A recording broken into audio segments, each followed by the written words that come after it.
For decades, Garth Brooks stood at the absolute peak of country music.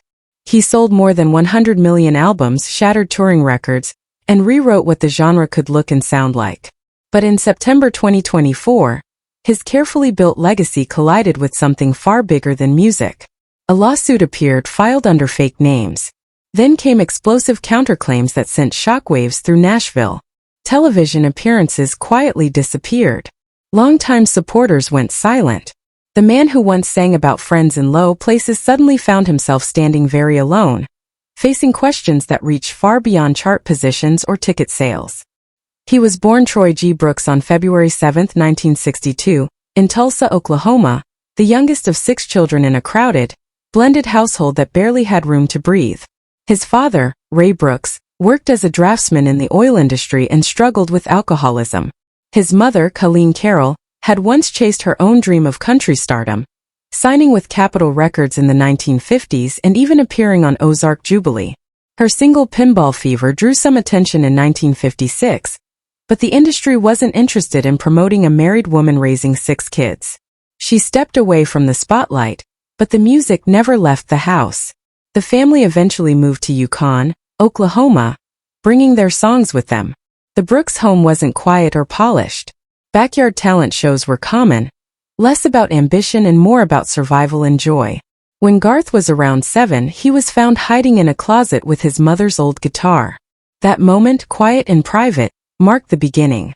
Colleen taught him guitar and banjo, both encouraging and protecting him, knowing firsthand how unforgiving the music business could be. At Yukon High School, Brooks poured his energy into football, earning the nickname Troy the Destroyer, as a fierce defensive lineman. But a serious concussion ended that path abruptly. Instead of fighting the decision, he stepped aside, and something shifted. He began performing in small bars, singing songs like James Taylor's Fire and Rain, channeling his intensity into music instead of tackles. When he was 16, his parents' marriage collapsed after years of financial strain and his father's drinking. Brooks worked relentlessly to help support his mother, delivering newspapers and reading water meters. Watching Colleen struggle as her health declined left a deep imprint. His songs would later carry the emotional weight of someone who had grown up fast. In 1980, he earned a partial track scholarship to Oklahoma State University, throwing javelin and studying advertising before switching to marketing.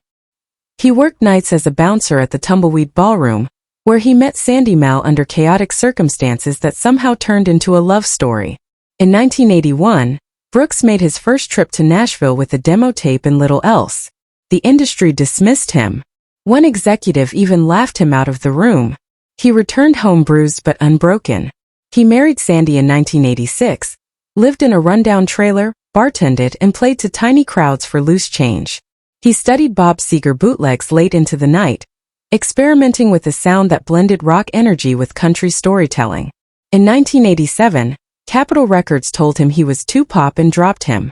He worked odd jobs, called radio stations pretending to be a fan to test reactions to his songs, and leaned on Sandy's income to survive. Everything changed in 1988 after a performance at the Bluebird Cafe. Singing If Tomorrow Never Comes, he caught the attention of Capitol executive Lynn Schultz, who offered him a deal on the spot. In April 1989, his debut album quietly arrived, shipping fewer than 20,000 copies. It didn't explode, it climbed. Over 65 weeks it rose to number 2 on the country charts, blocked only by his own next release. That slow burn turned into an inferno. The Dance and If Tomorrow Never Comes connected deeply, earning awards and reshaping expectations. No Fences followed in 1990 and dominated the charts, fueled by Friends in Low Places, Unanswered Prayers, and The Thunder Rolls. Brooks didn't just sing. He moved, sprinted, and performed with the physicality of a rock star. Traditionalists pushed back, but audiences embraced him. Albums like Rope in the Wind and The Chase continued his reign, even as controversies followed him. He challenged radio over violence in The Thunder Rolls, refused lucrative alcohol endorsements, and spoke openly about equality in We Shall Be Free, even when stations refused to play it. He won award after award but often paid for his convictions with industry backlash. Behind the scenes, he quietly donated millions to children's charities, eventually founding Teammates for Kids, which would distribute over $100 million worldwide. At the same time, cracks began forming. His marriage suffered under relentless touring. His experimental Chris Gaines project in 1999, meant to launch a film and explore artistic freedom, instead became a public spectacle and commercial disappointment. By 2000, after surpassing 100 million album sales, Brooks announced his retirement to focus on raising his daughters. Shortly afterward, his marriage to Sandy ended in a costly divorce.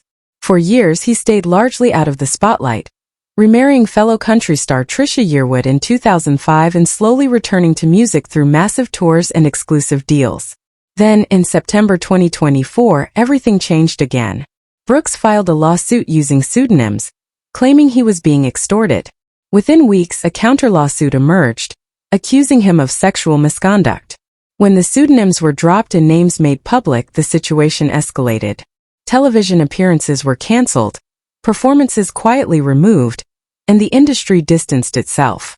In December 2024, a federal judge denied Brooks' attempt to dismiss the case, allowing it to move forward. Legal maneuvering continued, but the reputational damage was immediate. Regardless of the outcome, the narrative surrounding one of country music's most dominant figures had shifted dramatically. What began as a story of grit, talent, and relentless ambition had entered a far darker chapter.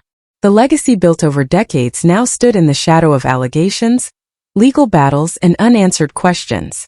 For Garth Brooks, the fight was no longer about music, but about truth, accountability, and whether a career that once felt untouchable could survive its most serious challenge yet.